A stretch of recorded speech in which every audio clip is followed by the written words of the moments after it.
স্রোতের তদন্ত মাঝপথে আটকে দেওয়ার জন্য এবার স্রোতকে গুরুতর আহত করার চেষ্টা করলো নীলু। হ্যাঁ বন্ধুরা, ভিডিওতে লাইক দিয়ে দেখতে থাকুন। কোয়েল যখন বলতে থাকে যে দেখুন আমার বেশ খানিকটা ব্লাড বেরিয়ে গিয়েছে আর আমার সেই ব্লাডের স্যাম্পলও অবধি স্রোত নিয়ে গিয়েছে, কেন জানি না নীলু আমার বড্ড বেশি ভয় করছে, তাই আমার মনে হলো যে একবার অন্তত তোমাকে এই বিষয়টা জানানোটা দরকার। তখন এই কথা বলা মাত্র নীলু বলতে থাকে যে হায় ভগবান, তুমি কি করেছো, এটাতে তো আমাদেরই বিপদ বাড়বে। আমি এই জিনিসটার জন্যই ভয় পাচ্ছিলাম যে কোনো না কোনো মতে অবশ্যই স্রোত রায় দিদিভাইয়ের চোখ খোলানোর জন্য এরকম কোনো একটা কাজ করার চেষ্টা করবে, কারণ যেহেতু রায় দিদিভাই প্রথমবার ওর কোনো কথাই বিশ্বাস করেনি, তাই ও রায় দিদিভাইকে এবার হাতে নাতে প্রমাণ দেওয়ার জন্য এরকম কোনো কিছু করবে। তোমাকে আমি বারবার করে বলেছিলাম যে তুমি একটু সাবধান দেখো, কিন্তু না কোয়েল, তুমি আমার কোনো কথাই শুনলে না।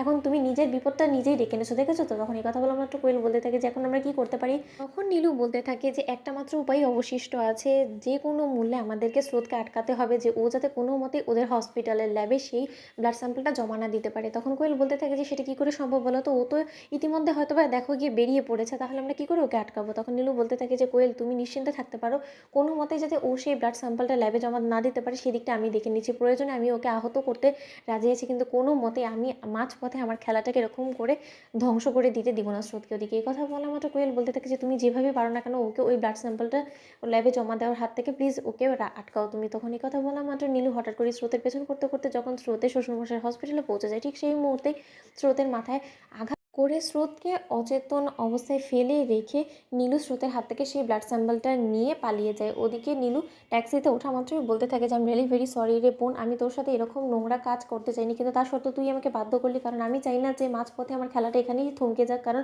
এখানে আমার পুরো প্ল্যানটা নির্ভর করছে। যদি তুই একবার সেই ব্লাড স্যাম্পলটা ল্যাবে জমা দিয়ে দিস তাহলে তো এটা তো সকলের কাছে ফাঁস হয়ে যাবে যে কোয়েলের মধ্যে এমন কোনো মরণব্যাধি রোগ বাসা বাঁধেনি, তাহলে নিশ্চয়ই রায় দিদিভাই এবার আর ছেড়ে কথা বলবে না, তখন তো কেঁচো করতে সাপ বেরিয়ে যাবে, আমি তো এমনিতেই ফেসে যাবো। তাই নিজেকে বিপদের হাত থেকে রক্ষা করার জন্য আর রায় দিদিভাইয়ের উপরে আমার প্রতিশোধ নেওয়ার জন্য আমাকে এই পথটা অবলম্বন করতে হলো। এতক্ষণে নিশ্চয়ই হসপিটালে কারো না কারো নজর তোর উপরে পড়েই গিয়েছে, তারা নিশ্চয়ই তোকে যে কোনোভাবে ট্রিটমেন্ট করিয়ে সুস্থ সবল করে তোর বাড়িতে ফিরিয়ে নিয়ে যাবে। ওদিকে এই কথা বলা মাত্র স্রোতকে মেঝেতে পড়া অবস্থায় দেখে সার্থক ছুটে গিয়ে বলতে থাকে যে স্রোত, তোমার কি হলো, হঠাৎ করে কে তোমার মাথায় আঘাত করে গেল বলো তো। তখন স্রোত বলতে থাকে যে জানি না স্যার, হঠাৎ করে কে একজন আমার পেছন থেকে আমাকে পেছন করছিল, আর তারপরই আমার সাথে কি ঘটে গেছে আমার কিছুই মনে নেই, কিন্তু আমার মাথা থেকে কেন জানি না ব্লাড বেরোচ্ছে স্যার, দেখুন। তখন সার্থক বলতে থাকে যে কেউ ইচ্ছাকৃতভাবে হয়তো আন্দাজ করে ফেলেছে যে তুমি কোয়েলের রহস্যটা উদ্ঘাটন করতে চলেছো, আর তার জন্যই তোমার হাত থেকে সেই ব্লাড স্যাম্পলটা লোপাট করার জন্যই তোমার মাথায় আঘাত করেছে।